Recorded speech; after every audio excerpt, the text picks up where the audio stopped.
Halo anak-anak sekalian, kita berjumpa lagi di dalam program History. Dan di dalam episode hari ini, kita akan pergi ke satu daerah namanya kota Barcelona. Di sana ada satu gereja yang begitu besar. Anak-anak bisa lihat ya, ini gerejanya. Nah, anak-anak sekalian, anak-anak sudah lihat ya, itu gerejanya besar sekali dan sampai sekarang belum selesai dibangun.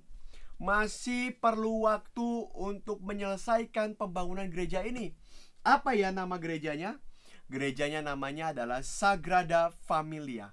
Sagrada Familia. Ini adalah bangunan katedral terbesar di zaman modern ini yang bahkan belum selesai dibangun sampai saat ini.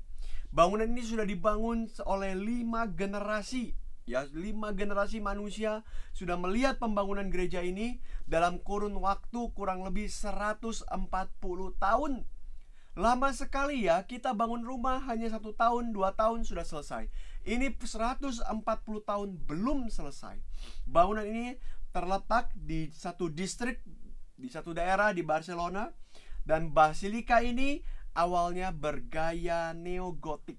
Ya, neogotik itu gereja seperti yang ada di zamannya gotik. Ya, mirip-mirip seperti ini awal mulanya. Nah, anak-anak sekalian, setelah dibangun seperti itu, ternyata tidak jadi. Jadi nanti akhirnya akan dirubah oleh arsitek yang baru. Gereja ini pertama kali digagas oleh seorang penjual buku, namanya Josep Maria Boccabella. Dia waktu itu sedang berjalan-jalan ke Vatikan, ke Roma, dan dia mengunjungi satu basilika di sana, namanya Basilica della Santa Casa di Loreto, di dalam perjalanannya ke Vatikan di tahun 1872. Jadi Boccabella mengunjungi Roma tahun 1872 dan dia terinspirasi untuk membuat satu gereja yang sama di Spanyol. Gereja yang mirip dengan yang ada di Vatikan itu, dan gereja yang besar sekali. Maka 10 tahun kemudian dia akhirnya membangun Sagrada Familia dengan satu arsitek yang sangat hebat. Arsitek kepalanya, pemimpin arsiteknya, namanya Francisco de Paula del Villar. Francisco de Paula del Villar, dia adalah arsitek yang begitu hebat. Tetapi di tahun 1883 Francisco de Paula del Villar mengundurkan diri. Kenapa? Karena dia berselisih dengan arsitek-arsitek yang lain. Dia berselisih salah satunya dengan penasehat dari Boccabella, namanya Joan Martorell. Dia berselisih, berbeda pendapat dan sebagainya. Akhirnya Francisco mengatakan, saya tidak bisa seperti ini, saya akan mundur, saya tidak akan ikut campur lagi dengan pembangunan gereja ini. Maka saat itu mereka berpikir siapa yang akan menggantikan, siapa yang harus menjadi arsitek utama. Dipilihlah seorang yang begitu hebat juga, namanya Antoni Gaudi. Antoni Gaudi menggantikan dia menjadi kepala dari arsitek. Dan ketika dia digantikan oleh Antoni Gaudi, Gaudi merubah seluruh arsitekturnya. Tadinya berbentuk seperti gereja yang anak-anak sudah lihat, tetapi sekarang dirubah total. Sehingga pembangunan Sagrada Familia ini memakan waktu yang cukup besar, cukup banyak, karena ada hal-hal detail yang dirubah, hal-hal besar yang dirubah oleh Gaudi. Menariknya anak-anak sekalian, saat Gaudi membangun Sagrada Familia ini, imannya pun dibentuk oleh proyek ini. Dulunya Antoni Gaudi bukanlah orang Kristen yang taat. Dulunya Antoni Gaudi bukanlah orang Kristen yang percaya sungguh-sungguh kepada Tuhan Yesus. Tapi setelah dia mempelajari lebih dalam Alkitab, dia mempelajari kehidupan Tuhan Yesus dan sebagainya, akhirnya dia pun mulai bertumbuh, mulai semakin percaya kepada Tuhan Yesus. Tetapi sayangnya anak-anak sekalian, di tahun 1926 Antoni Gaudi tertabrak tram. Ada seperti kereta begitu ya, tram. Dan akhirnya dia meninggal dunia dengan mendadak di tahun 1926. Saat Gaudi meninggal, proyek ini diperkirakan sudah dibentuk, sudah selesai sebanyak 15-25%. Masih sangat sedikit sekali. Tapi arsitek kepalanya sudah meninggal. Lalu bagaimana melanjutkan hal ini? Anak-anak, ternyata Gaudi tahu bahwa proyek ini adalah proyek yang sangat besar. Gaudi tahu bahwa proyek ini tidak akan tidak akan selesai ketika dia meninggal. Maka dia sudah banyak sekali menggambar, dia banyak sekali merancang ini itu dan sebagainya sebelum dia meninggal, sehingga ketika dia tidak ada, dia sudah meninggal, orang-orang yang melanjutkan selanjutnya bisa tetap melanjutkan proyek ini dan bisa tetap melanjutkan pemikiran dari Antoni Gaudí. Maka proyek ini kemudian dilanjutkan oleh seorang bernama Domènec Sugrayes. Domènec Sugrayes ini adalah murid daripada Gaudí juga, dan akhirnya dia tetap setia kepada rancangan daripada Antoni Gaudí, sehingga desain dan model Gaudí ini yang terus dijalankan. Anak-anak sekalian, desain dan model Gaudí ini begitu besar, tak bisa menampung sekitar 13.000 orang di dalam gereja ini. 13.000 orang, besar sekali. Dia berusaha mengkombinasikan berbagai macam gaya arsitektur neogotik, gaya arsitektur Art Nouveau, gaya arsitektur Katalan. Katalan itu Barcelona ya, tempat aslinya gereja ini berdiri, yang modernisme. Maka dari neogotik, dari gaya Prancis, dari gaya Spanyol, semua dicampur, dikombinasikan sehingga membentuk satu desain arsitektur gereja yang sangat indah. Dan hasilnya ada banyak sekali simbol-simbol yang menarik di dalam gereja ini, yang dibentuk dan diusahakan menjadi satu ekspresi daripada Antoni Gaudí.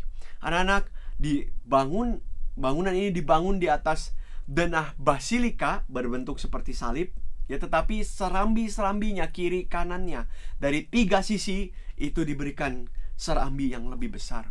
Di bagian timur ada yang disebut dengan fasad nativity. Nativity itu kelahiran. Jadi di dalam bagian timur ini ditunjukkan satu dedikasi terhadap kelahiran Kristus yang dihiasi dengan pemandangan yang mengingatkan kita kepada elemen kehidupan, adanya kemegahan, adanya kemuliaan, adanya kehidupan yang baru. Maka banyak sekali daun-daunan dan sebagainya menjadi ciri khas alam yang indah, dan itu yang digambarkan di dalam gaya nativity ini. Dan banyak sekali ornamen-ornamen tentang alam lainnya dan sebagainya menjadi ciri khas kelahiran Kristus yang membawa kelahiran bagi seluruh dunia ini. Di bagian barat, seberangnya daripada bagian timur ini adalah fasad Passion. Passion itu apa? Penderitaan, penyiksaan, salib Tuhan Yesus. Di fasad ini tidak banyak sekali ornamen, tidak banyak gambar-gambar, tapi terkesan begitu sederhana, terkesan banyak batu-batu yang polos, garis-garis yang lurus, tajam, dan sengaja dibentuk menyerupai seperti tulang kerangka manusia. Ini mau mendedikasikan kepada penyalipan penderitaan Kristus dan menggambarkan betapa dosa manusia bahkan mengeringkan tulang. Dosa manusia menyengsarakan manusia, dan dilihat dari kematian Kristus di atas kayu salib. Kemudian kalau kita lihat dari sisi utamanya, sisi depannya, pintu masuk utamanya adalah fasad glory. Apa artinya? Glory ini adalah satu fasad yang terbesar, yang paling mencolok, yang paling indah, dan pembangunannya baru dilakukan di tahun 2002. Ini menjadi fasad utama yang mengantarkan orang masuk ke ruangan tengah dan didedikasikan untuk kemuliaan surgawi Kristus. Kristus sudah lahir, Kristus sudah mati, dan dia bangkit dan dia sudah naik ke surga. Ini menjadi satu tanda, simbol jalan menuju Tuhan. Dari kematian, penghakiman terakhir, dan kita akan mendapatkan kemuliaan oleh Bapa di surga. Maka kita melihat ada 3 fasad, 3 tampilan depan daripada gereja ini, dan di atasnya ada 18 menara yang besar berbentuk tabung menjulang sampai ke langit. Masing-masing melambangkan tokoh-tokoh di dalam Alkitab yang berbeda-beda. Ada 12 rasul, ada 4 penginjil, Matius, Markus, Lukas, Yohanes. Ada, karena ini gereja Katolik, mereka percaya ada perawan Maria juga. Dan tentunya yang paling besar, yang paling tinggi, yaitu melambangkan Tuhan Yesus Kristus. Tinggi dari menara yang paling tengah, yang paling tinggi, itu setinggi 172,5 meter. Tinggi sekali menara ini. Maka masing-masing dari 3 fasad itu yang tadi kita lihat, itu diapit oleh menara lonceng. 4 menara lonceng yang mewakili 4 rasul yang besar. Kemudian ada pengkhianat Yudas dan penginjil Yohanes, penginjil Matius digantikan oleh penginjil Barnabas dan sebagainya, sampai ada Paulus pun yang didirikan di dalam menara ini. Ada 6 menara pusat mewakili Yesus dan Maria, dikelilingi oleh 4 penginjil dan sebagainya. Menara pusat berfungsi sebagai lentera untuk bagian tengah utama, sehingga cahaya bisa masuk dari atas ke bawah. Kita bisa lihat cahaya masuk seperti ini. Nah, anak-anak, kita lihat ya bagian dalam daripada gereja itu, kita lihat bagian luar daripada gereja itu, dan kita lihat pembangunan gereja ini sempat terhenti 2 kali. Pertama, ketika terjadi Perang Saudara Spanyol tahun 1936 sampai 1939. Terjadi perang saudara yang begitu besar, membakar hampir seluruh rencana Antoni Gaudí. Terbakar, gambarannya terbakar. Tapi untungnya muridnya itu dapat merekonstruksi ulang, bisa menggambar ulang sesuai dengan rancangan daripada Antoni Gaudí, sehingga pembangunan ini bisa dilanjutkan setelah perang selesai. Dan yang kedua, terhambat karena pandemi COVID-19, membuat pembangunan ini sempat terhenti selama 8 bulan. Tidak ada pembangunan, 8 bulan berhenti. Tapi sekarang sudah dikerjakan kembali. Dan gereja ini, katedral ini, diharapkan bisa selesai tahun 2026, tahun depan, anak-anak sekalian. Dan kenapa diharapkan selesai tahun depan? Karena ini bertepatan dengan peringatan 100 tahun kematian Antoni Gaudí. Antoni Gaudí, arsitek utamanya, meninggal di tahun 1926. Dan tahun depan 2026 sudah 100 tahun. Maka ini menjadi satu simbol pengharapan manusia untuk menghadirkan kemuliaan Allah di bumi. Maka Sagrada Familia berbicara mengenai keluarga Allah, keluarga daripada Kristus, berbicara mengenai kehidupan Kristus, berbicara mengenai karya Kristus dan sebagainya, untuk menghadirkan kemuliaan Tuhan di bumi. Bangunan ini dibangun ratusan tahun, begitu panjang, begitu besar dananya, begitu rumit, begitu kompleks segala hal yang harus dikerjakan. Demi apa? Demi manusia menyadari kemuliaan Tuhan di dalam dunia ini. Tapi anak-anak sekalian, kemuliaan Tuhan bahkan jauh lebih besar, jauh lebih mulia daripada gereja ini, jauh lebih indah daripada gereja ini. Karena kemuliaan Tuhan yang sesungguhnya, yang sejati, terletak di dalam karya Kristus yang mati dan bangkit. Maka anak-anak sekalian, pengharapan terbesar manusia bukan dari karya indah yang manusia bisa kerjakan. Pengharapan terbesar manusia bukan dari usaha besar yang manusia lakukan untuk menghadirkan pengharapan itu. Tapi pengharapan manusia yang terbesar, yang sejati, telah disaksikan di dalam kitab suci, di dalam Alkitab kita, yaitu kehidupan Kristus yang mati, yang lahir, mati, bangkit, dan naik ke surga. Anak-anak, kalau engkau mau hidup penuh pengharapan dalam dunia ini, engkau harus hidup sesuai dengan Injil Tuhan di dalam hidup kita.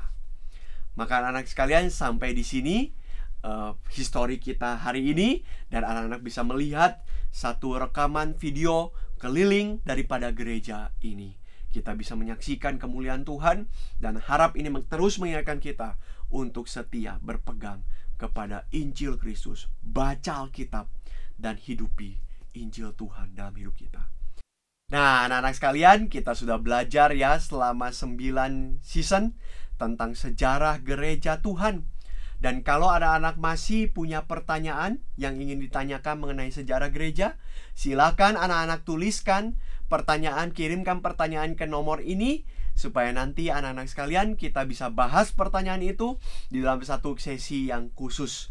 Tuhan memberkati kita, sampai ketemu lagi.